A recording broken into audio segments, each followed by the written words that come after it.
ማንም አንደኛውን ጉንጭን ቢመታ ሌላውንም ደግሞ አዙረስጠው።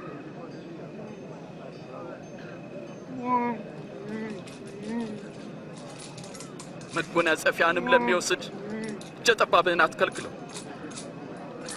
ለሚለምን ሁሉ ቸርነትን አድርግ። ማንም ያንተን ነገር ቢወስድ እንዲመልስልህ አትጠይቀው።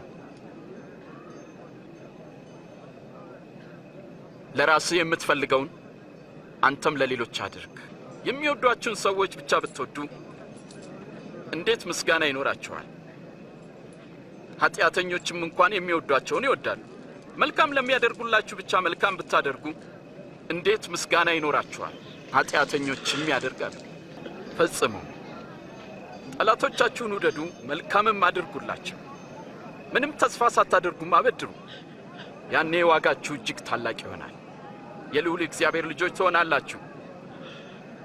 እርሱ ለሚያመሰግኑትና ለክፎች ቸር ነውና። ሩሩዎች ሁኑ፣ አባታችሁም ሩሩ ነውና።